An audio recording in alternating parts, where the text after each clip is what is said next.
Hey Don, thanks for coming on. I miss you, man. You know, usually 2 or 3 days out of the week, I get over to the stadium where you usually have a chance to chat a little bit, or over to NovaCare.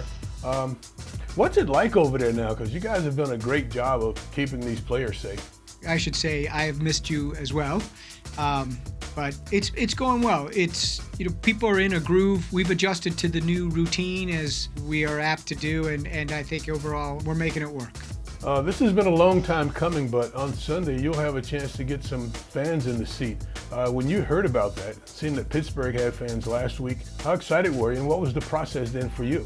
It was very exciting. A little bit of an exhale for the journey that had been traveled, and a quick moment of celebration, and then turned the page to start thinking really to get our team together. We had already been working in anticipation of that moment.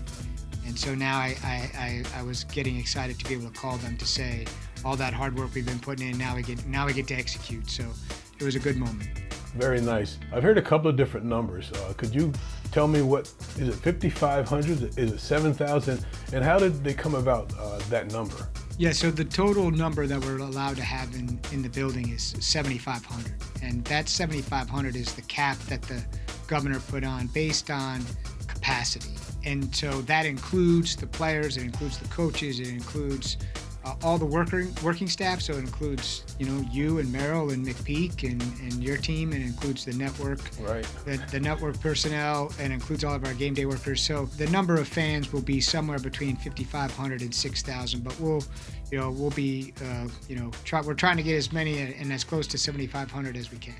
I know that watching you over the past couple of years, you like to get out and mingle with the fans a little bit. Sometimes you're in the stands or at the pregame tailgate parties. How is that going to be different for the fans, this whole game day experience now?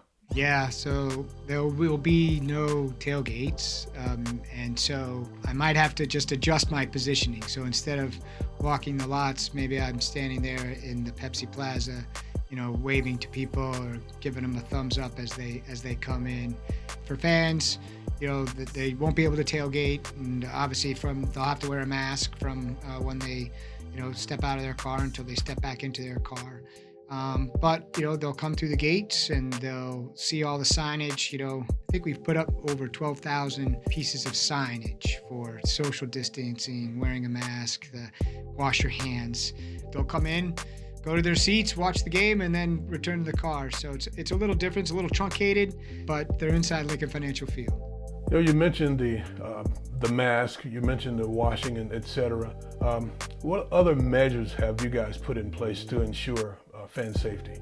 In addition to the elements you referenced, we've got hand sanitizing stations all throughout the building. There'll be plexiglass at the point of sale for the concessions as well as merchandise.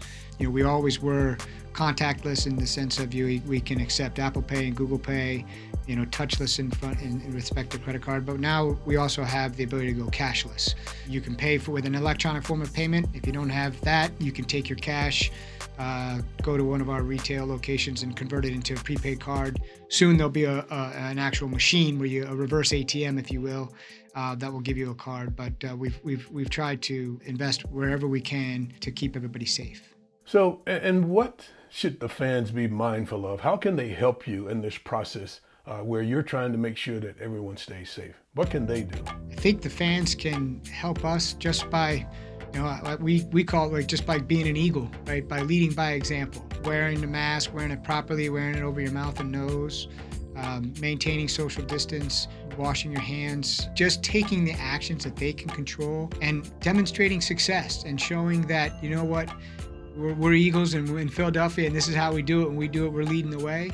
And, hopefully that can send a positive message, not only for maybe to have more people inside Lincoln Financial Field, but also to demonstrate to our government officials both in Harrisburg and at the city that maybe more businesses will have a similar opportunity. Now, let me go back to the question about the fans in that number. How did you guys decide on the fans that are going to be able to come? Because I know there are more than 5,500 season ticket holders. Yeah, so you may remember that earlier in the year, we gave all of our season ticket members the opportunity to opt in for the season and or opt out. And for these games, we went to the people who opted in, the season ticket members who opted in, who expressed an interest that if the opportunity became available to get tickets, that they would be interested. And we went to them first. We went to them on Wednesday and gave them the opportunity to buy tickets. And it's a limited number of tickets, as you said, and the response has been really good. And we should be in a sold-out position come Sunday, like we always are at Lincoln Financial Field. Don, thanks again for joining us, and best of luck on Sunday. Hopefully we'll talk after a win on Sunday. Thanks, Mike. Thanks for having me. It's great to see you.